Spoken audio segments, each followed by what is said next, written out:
जय गुरुदेव। मेरा यार बुल्ले शाह, भाग 14 से आगे। तेरी निगाह नाज में मेरा वजूद बेवजूद, मेरी निगाह शौक में तेरे सिवा कोई नहीं। मौलवी साहब बेसब्री से बीच में टोकते हुए बोले, पर हमें तो ऐसा लुत्फ कभी नसीब नहीं हुआ। बरखुरदार, तुम तो जानते हो हमारे सर पर ये चांद सिजदों की रगड़ से ही बना है। कमबख्त ये हड्डियों बुढ़ापे की मार से जरूर ढीली पड़ गई हैं, मगर खुदा कसम आज तलक नवाज में एक वक्त की भी ढील नहीं दी हमने। गले की धमनियों में हर लम्हा अजान के सुर बजते हैं, उंगलियों में तस्बीह झूमती रहती है। वो भी माशाअल्लाह 72 नहीं तो 60 सालों से तो लगा ही लो। जब से होश व अकल आई है, हम इबादत गाहों को ही अपना दूसरा आशियाना बनाए हुए हैं। लेकिन हमारा अंदरूनी आसमान तो हमेशा यूं ही काली तख्ती सा रहा। उस पर हमें कोई तजल्ली, जिसको ईश्वरीय अनुभव कहते हैं, कोई रूहानी दीद नहीं हुआ। ना ही ऐसी मस्ती का जाम पिया, ना ही ऐसी मस्ती का कभी आलम हुआ। क्यों? क्या हम नालायक हैं या हमारी इबादत में कोई बदनीयती है? मौलवी साहब सच में बच्चे से हो चले थे। जैसे एक बच्चा अपने कम उम्र, कम तजर्बेकार, कम मशक्कती छात्र को आगे निकलता देखकर मायूस हो जाता है, ठीक वैसी ही हालत मौलवी साहब की हो रही थी। लेकिन बुल्ले शाह ठहरा मस्त मौला, अखड़ मुरीद, इसलिए बिना किसी लाग लपेट के बेबाक बोला, नहीं अब्बू, ना नालायकी और ना ही बदनीयती, असली कसूरवार तो आपका अंधापन है। मौलवी साहब अपनी आंखों की ओर इशारा करते हुए, अंधापन? क्या कहते हो मियाँ? खुदा खैर करे, इस बुझती उम्र में भी इन दोनों बत्तियों ने पूरी पूरी रोशनाई है। बुल्ले शाह, जिस्मानी नहीं, रूहानी अंधापन। गौर करो अब्बू, शौ असा थी वख नहीं, बिन शौह थी दूजा कख नहीं, पर देखन वाली अख नहीं, ताही जान जुदाइयां सहंदी है, मुँह आई बात न रहंदी है। अल्लाह ताला कहाँ हाजिर नहीं, जर्रे जर्रे में उसकी मौजूदगी है, उसके नूरो चमत्कार हैं। पर अपने पास वो चश्मे वातिन की गैबी आंख नहीं जिससे उसका दीद मुमकिन हो पाता है। निगाह होगी तो दीदार होगा ना। दीदार के तरीकों से बेखबर, दीदार की तलब है तो पहले निगाह मांग। मौलवी साहब, वाकई फिक्रा तो तुम्हारा सोलने आने जायज है, मगर साहबजादे ये निगाह इतनी आसानी से मुयस्सर कहाँ होती है? बुल्ले शाह, उसी बेवाकी से। अगर अपनी इल्लतों तबल्लतों को जंजाल में उलझाए रखोगे तो यकीनन कुछ हासिल नहीं होने वाला। रूहानी निगाह बेपर्दा होने की वजह गरूर की झिल्ली से और ढक जाएगी। मगर अब्बू, हजरत इनायत की सरपरस्ती में सब मुमकिन ही मुमकिन है।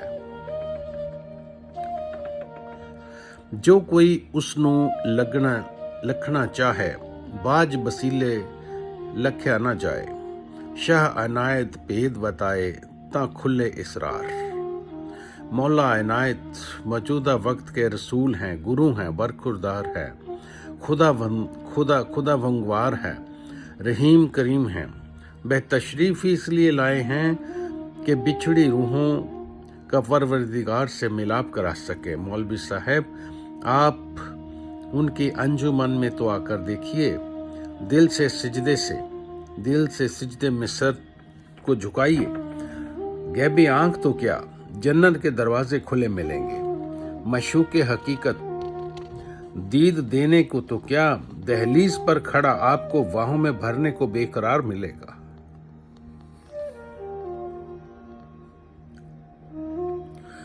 मस्जिद खुदा का घर है कहते हैं शेख जी, इनायत खुद खुदा है, अंजुमन में आके देखो। कोई हंस बन रहे हैं मुर्शिद के पास में, तालिबे दीद है गर तो सजदे में आकर देखो। मौलवी साहब, सुभान अल्लाह, तेरा एक एक लफ्ज हमारे दिल को चीर कर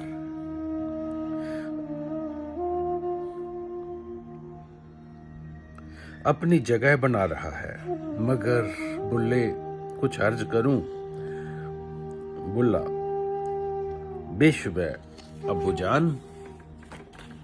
मौलवी साहब फरमाने लगे, बुल्ले, इस हमें इल्म हो गया कि हजरत इनायत रूहानी हस्ती है। उनकी रूहानियत का जबरदस्त जलवा चंद लम्हों पहले हम खुद महसूस कर चुके हैं, मगर बरखुरदार जहन में सुई एक गांठ पड़ी है जो रह रह कर रड़कती है।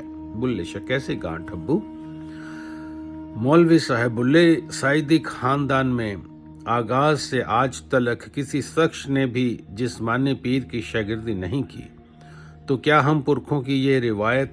बुल्ले शाह, अब्बू जान, आप किन पुरखों का जिक्र कर रहे हैं जिन्होंने अपनी जिंदगी भर गलफत और ऐशी के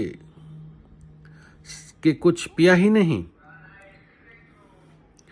और फिर आप ये क्यों दरकिनार करते हैं कि कायदे से हमारे पुरखे तो पैगंबर हजरत मोहम्मद साहिब हैं? मौलवी साहब, बेशक। क्या आप वाकिफ हैं पाक कुरान शरीफ के सूरह 25 अल फरमान आयत 59 में उन्होंने क्या फरमाया है? उन्होंने साफ इजहार किया है, अगर खुदा रहमान है तो उसकी खबर उससे मालूम करो जो यह खबर रखता है। एक मुसलमान फकीर ने तो यहाँ तक अर्ज किया है, हम सफ़र पहले हैं तो सफ़र का तय होना बाद में। कोई रहनुमा अगुआ खोज ले ताकि तू सीधी राह पर बढ़ सके, नहीं तो राह में बेहद कुएं और गड्ढे हैं। तू प्रकार की माफिफ एक ही जगह पर चक्कर काट रहा है, इसलिए यहाँ था वहीं है। तूने सालों रोजे रखे, नमाजें पढ़ी, लेकिन तेरे दिल का हाल वही रहा जो पहले था। तू उस खबर की रहनुमाई हासिल कर ताकि तू कलाम मंजिल तक पहुंच पाए। ये कलाम कुल कौम के लिए नाजिल हुए हैं, इसलिए अबू फैसला कर लो, आपको अपने पुरखे हजरत मोहम्मद और पीरों के इलाही कलमों के मुताबिक चलना है या फिर ला इल्म पुरखों की वाहियात रिवायतों के? चुनाव आप पर है। वैसे अब्बू, मैं तो सिर्फ इसी एक नुक्ते पर अमल करता हूँ।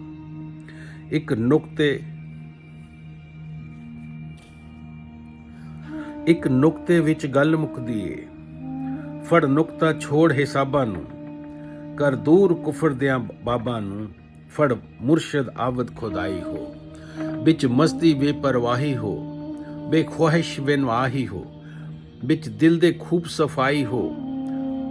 ਬੁੱਲਾ ਬਾਤ ਸੱਚੀ ਕਦੋਂ ਰੁਕਦੀ ਏ, ਗੱਲ ਇੱਕ ਨੁਕਤੇ ਵਿੱਚ ਮੁੱਕਦੀ ਏ। उल जुलूल हिसाब किताबों को एक तरफ रख दो, कुफर मान कर छोड़ो, सहज कामिल मुर्शद की सरप्रस्ती में चले आओ। उनके गुलशन की आबो हवा में सरप्रस्ती खुली है, सरमस्ती खुली है। खुदा से विसाल ही विसाल है, बहार ही बहार है। भुल्ले शाह धारा परवा कहे जा रहा था, आवाज गजब की बुलंद थी, इतनी ऐलानी थी मानो कोई फतवा जारी किया जा रहा हो। एक एक लफ्ज और तर्क ऐसा काटेगा कि मौलवी साहब तो ठगे के ठगे रह गए। दिल की पोटली में जो उलझनों, गलत फहमियों और नाराजगी की सौगात भर कर लाए थे, वे सब उनसे छीन ली गई। लेकिन आज यूं लुटकर भी उन्होंने हल्का महसूस किया, रूहानी जज्बातों की खुशबू से खुद को घिरा हुआ पाया। इस वजह से ऐसे गदगद हुए कि आंखें पूर्णम हो गई।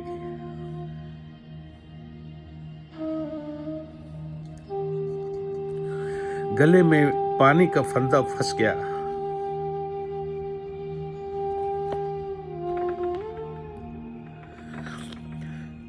मगर फिर भी भीगी आवाज में रज रज कह उठे, और जो कहा वह बुल्ले शाह के लिए जीत का बिगुल था, पारिवारिक और दुनियावी बंधनों से आजादी का पैगाम था।